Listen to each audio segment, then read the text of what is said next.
Infinite Country by Patricia Engel truly grabbed my attention as it was in the list of most anticipated book of this year.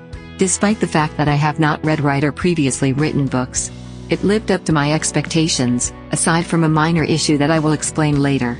The unforeseen delight, however, was to learn about the gods and legends of the Muisca peoples of the Altiplano Cundiboyacense in the Colombian Andes, sprinkled all through the contemporary story. As I get it, this is a sign of Patricia Engel's writing. So I intend to search out her prior books in the expectation of reading more accessible Latino lore. At 15 years old, U.S. resident Talia has been raised in Colombia by her maternal grandma and with the irregular assistance of her dad, Moro. She loves them both more than anything in her life, yet after her grandma died, she's looking forward joining her mom and siblings in the USA.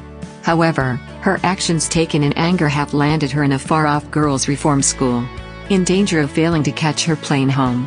While ingenious Talia advances back to Bogota, we get familiar with the story of Moro and Elena, and discover how this family came to be separated across continents. These story strings alternate in a genuinely customary way for the first two-thirds of The Infinite Country by Patricia Engel. At first I thought Moro and Elena would be mainly backstory, given to setting to Talia's circumstance. However, for me they were the meat in the sandwich to Talia's bread. Growing up through the most awful of Colombia's civil war and social turmoil, as teenagers they meet and fall in love. Moro has faced more terrible things than Elena. However, relatively shielded as she has been in Bogota, regardless of the love they share for their country. It is Moro whose want for a superior life drives them to leave with their first kid, Karina.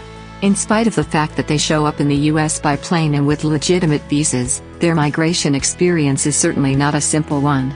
Attempting to put forth a valiant effort for their consistently growing family, they arrive at a point where a choice should be made. Choice about whether to get back to Colombia or to remain and fall under the radar with no documentation. It is as the two strings meet where my problem emerged. There was a difference in context that I discovered very jarring. Up until that point, Infinite Country by Patricia Engel had been a smooth, third-person view. However, out of nowhere we got first-person. The reason behind the change turned out to be clear towards the end. However, that did not make it any less awkward. As I said toward the beginning, it was only something minor and did not totally ruin the reading experience for me. Despite the fact that I was not wowed by Infinite Country as numerous different readers have been, I would recommend it as a decent read, if not a must-read. Thanks for listening this book review podcast. If you like this review, don't forget to follow, so that you do not miss any of our future podcasts. Also show us your love by sharing it with your friends and family.